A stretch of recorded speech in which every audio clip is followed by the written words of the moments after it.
China హ్యాకర్లు ప్రపంచ దేశాలను target చేశారు. పలువురు హ్యాకర్లు ఇండియాలోని పలు సంస్థలపై సైబర్ దాడులకు పాల్పడినట్టు తెలుస్తోంది. చైనా ప్రభుత్వం మద్దతున్న హ్యాకింగ్ సంస్థ ఐసూన్కు చెందిన పలు కీలక పత్రాలు ఇటీవలే లీక్ అయ్యాయని, ఆ డాక్యుమెంట్లలో సంచలన విషయాలు బయటపడినట్లు ది వాషింగ్టన్ పోస్ట్ తెలిపింది. విదేశీ ప్రభుత్వాలు, కంపెనీలు, మౌలిక సదుపాయాలే లక్ష్యంగా చేసుకుని చైనా హ్యాకర్లు భారీ సైబర్ దాడులకు పాల్పడినట్లు అందులో తేలిందని పేర్కొంది.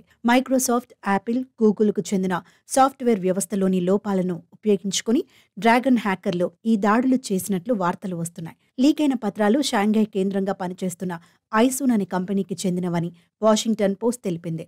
గత వారం అవి గిట్ హబ్లో వెలుగు చూశాయని, చైనా ప్రభుత్వ కంపెనీలో మంత్రిత్వ శాఖలకు ఈ సంస్థ థర్డ్ పార్టీ హ్యాకింగ్ సేవలు అందిస్తోందని పేర్కొంది.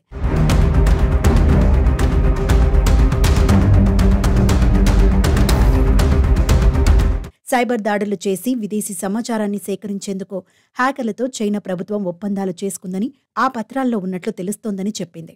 భారత్, యూకే, తైవాన్, మలేషియా సహా మొత్తం 20 దేశాల ప్రభుత్వాలను వీరు లక్ష్యంగా చేసుకున్నట్లు తేలిందని ది వాషింగ్టన్ పోస్ట్ తెలిపింది. ఈ పత్రాలు ఎలా లీక్ అయ్యాయన్న దానిపై ప్రస్తుతం చైనా పోలీసులు దర్యాప్తు చేపట్టినట్లు తెలుస్తోంది. ఐసూన్ హ్యాకర్లు విదేశాల్లోని 80 లక్షల నుంచి డేటా తస్కరించినట్లు లీకైన పత్రాల్లో ఉందని సమాచారం. భారత్ నుంచి దాదాపు 95.2 గిగాబైట్ల ఇమిగ్రేషన్ డేటాను సేకరించారని, దక్షిణ కొరియా టెలికాం ప్రొవైడర్ నుంచి 3 టెరాబైట్ల కాల్ లాగ్స్ సమాచారాన్ని దొంగిలించారని ది వాషింగ్టన్ పోస్ట్ కథనం వెల్లడించింది.